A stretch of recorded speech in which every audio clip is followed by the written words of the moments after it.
నమస్తే, welcome to yo-yo TV. నీళ్లు నిధులు నియామకాలు అనే నినాదంతో కూడా తెలంగాణ రాష్ట్రం ప్రత్యేక తెలంగాణ రాష్ట్రం రావాలంటూ కూడా కొట్లాడి తెచ్చుకున్నాం. సో ఈ తెలంగాణ రాష్ట్రంలో మరి నిధులు ఎటుపోయాయి, నియామకాలు ఎటుపోయాయి, ఇలా అనేక అంశాలతోటి మాట్లాడించే ప్రయత్నం చేద్దాం. అదేవిధంగా ఈరోజు తెలంగాణ రాష్ట్ర ప్రజలందరూ కూడా తెలంగాణ ఫార్మేషన్ డే సెలబ్రేషన్ చేస్తూ ఉన్నారు. సో ఈరోజు మనం ఇక్కడ అమరవీరుల స్థూపం దగ్గర కూడా ఉన్నాం. సో ఇక్కడ తెలంగాణ ఉద్యమంలో పోరాడిన అందరూ కూడా ఇక్కడికి వచ్చి నివాళులు అర్పిస్తూ ఉన్నారు అయితే అమరవీరులందరికీ కూడా. సో మాట్లాడితే ఇదే అంశం మీద మనతో పాటు మాట్లాడడానికి తెలంగాణ ఉద్యమకారులు అదేవిధంగా మాజీ ఎమ్మెల్సీ దిలీప్ గారు ఉన్నారు. సార్ నమస్తే. సో ఎన్నో ఆశలతోటి కొట్లాటతోని ప్రత్యేక రాష్ట్రం తెచ్చుకున్నాం. సో ప్రత్యేక రాష్ట్రం తెచ్చుకొని ఇప్పటికీ 10-12 సంవత్సరాలు అంటే దగ్గర చాలా సంవత్సరాలు పూర్తవుతూ ఉంది. సో మరి ఏమైంది తెలంగాణ రాష్ట్రంలో సామాజిక తెలంగాణ కానీ అయితే నీళ్లు నిధులు నియామకాలను తెచ్చుకున్న తెలంగాణ రాష్ట్రంలో వచ్చాయా? అమరులకు న్యాయం జరుగుతుందంటే ఏం చెప్తారు సార్? అందరికీ తెలిసిన విషయమే. అమరులు 12 మంది చనిపోయినారు. ఆత్మ బలిదానాల మీద వచ్చినట్టు ప్రభుత్వం గత 10 ఏళ్ల లోపల వాళ్ళు ఏమీ చేయలేదని మనందరికీ తెలుసు కాబట్టి ప్రజలకు బుద్ధి చెప్పడానికి దించేశారు. 10 ఇయర్స్లో వాళ్ళు చేసిందే లేదు. కుటుంబ పరిపాలన, తర్వాత లక్షలాది కోట్ల అవినీతి, ఆ తెలంగాణ సోయి లేకుండా పరిపాలించడం. సరే, ఆ మార్పు కోరుకుంటూ రేవంత్ రెడ్డి గారికి పగ్గాలపై చెప్పారు. అన్ఫార్చునేట్లీ ఆయనకు 10 ఏళ్ళు పడితే కొలాప్స్ కావడానికి, ఈయనకు 10 నెలలే పట్టింది. ఈయన కూడా ఆయనకేం తీసిపోలేదు.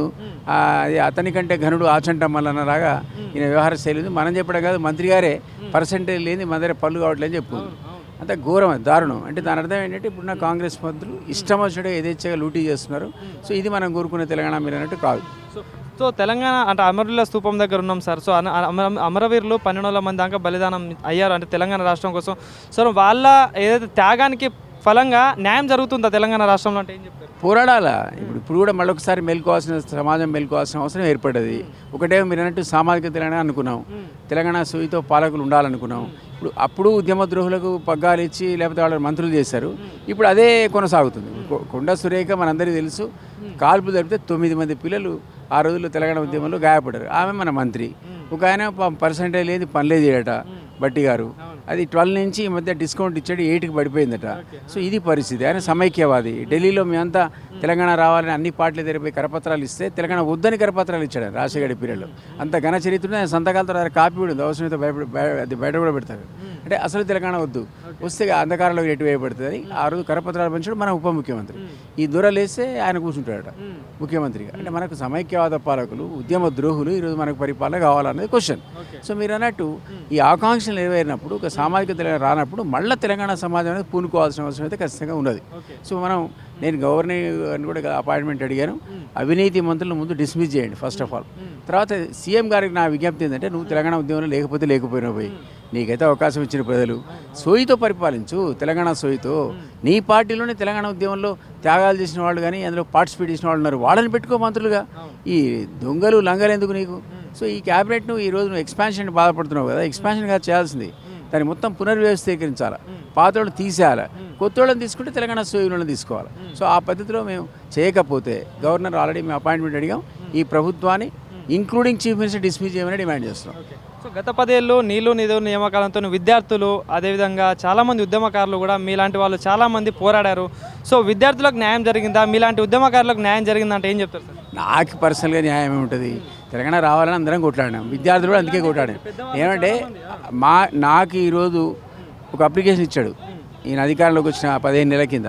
మీకు ఏ స్కాలర్షిప్ కావాలా, మీ ఎఫ్ఐఆర్ కాపీ అవన్నీ నేను పెట్టుకుంటూ కింద రాసిన. నాకు ఏమొద్దు బాబు, ఈవెన్ పెన్షన్ కూడా వద్దు, నాకు కావాల్సింది ఒక తామరపత్రం.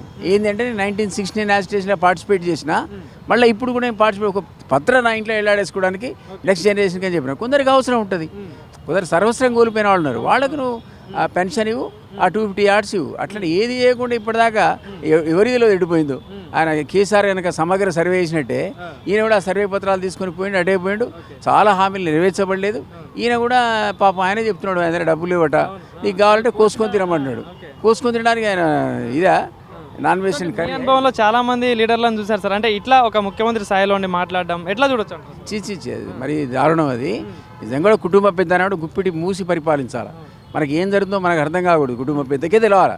అంతేగాని నువ్వు ఓపెన్గా నన్ను ఏం చేయమంటావు, డబ్బులు లేవు, నేను ఏం చేయలేను, చేత కాదని నువ్వు అన్నాక నువ్వెందుకు పోయి దీపో ఓ తెలంగాణ సోయి నుండి పట్టుకొచ్చుకొని మేమే రిక్వెస్ట్ చేస్తాం, నీ పార్టీలకి వెళ్ళి పెట్టుకో. అంతేగాని ఇక చేతగానే ముఖ్యమంత్రి మనకి ఎందుకు అంటున్నాడు.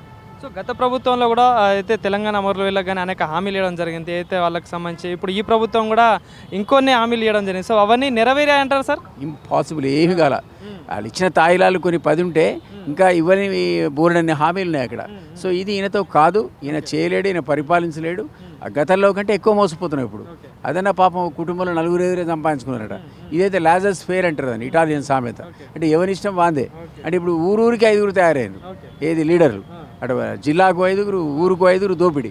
సో ఇది మనం ఊహించిన తెలంగాణ కాదు ఈరోజు. అందుకే తెలంగాణ ఈ సందర్భంగా మనందరం మనని అభినందించుకుంటూనే మనం స్మరించుకుంటూ అమరవీరుల త్యాగాలని మనం మరొక్కసారి తెలంగాణ పునర్నిర్మాణానికి పునరంకితం కావాల్సిన అవసరం ఉంది. అందుకనే మేము రాష్ట్రీయ లోక్దల్ 2012 to 14 నడిపాం. అప్పుడు అజిత్ సింగ్ లాంటి వాళ్ళు మొత్తం పార్లమెంట్లో మనకు సమర్థన చెప్పడమే కాకుండా మన కోసం పోరాడారు, బిల్లు కూడా పాస్ చేయించారు అందరితో పాటు. ఆ పార్టీ అవసరం లేదు, మన తెలంగాణ ప్రభుత్వం వచ్చింది కానీ ఊరుకున్నాం. ఇవి అన్నీ చూసినాక మళ్ళీ ఆర్ఎల్డీని మేము రివైవ్ చేసాం. ఈరోజు ఆర్ఎల్డీ సామాజిక న్యాయం కోసం, యువతను ఎంపవర్మెంట్ కోసం, పాలనా పగ్గాల యువతకే అందించాలనే లక్ష్యంతో అవినీతి వ్యతిరేకంగా పోరాడుతుంది. ఆ లక్ష్యంగా పనిచేస్తుంది. సో ఫైనల్గా అయితే ఇప్పుడున్న ఈరోజు అయితే ఈ కాంగ్రెస్ ప్రభుత్వం గురించి ఏం చెప్తారు? పాలన ఎట్లా ఉంది? ఒక ప్రజాపాలన అంటావు ఎట్లా ఉందండి? పాలన ఎక్కడిది? ముఖ్యమంత్రి చెప్పుకుంటున్నాడు డబ్బులు లేవునా, కానీ డబ్బులు లేకుండా జీతాలు ఇవ్వడానికి ఆయన ఎందుకండి? ఆఫీసర్లు నడుపుకుంటారు. ఊరికనే పెన్షన్ ఎవరికి ఎంత ఇవ్వాలో వచ్చిన రూపాయలు పంచడానికి పెద్ద మేధావులను మంత్రులు సీఎం అవసరం లేదు, అధికారులు నడుపుకుంటారు. ఆయన వెళ్ళిపోతే పాపం ఆయన తీర్థయాత్రలు చేసి వస్తే మంచిదని నా ఉద్దేశం. Thank you sir. Thank you.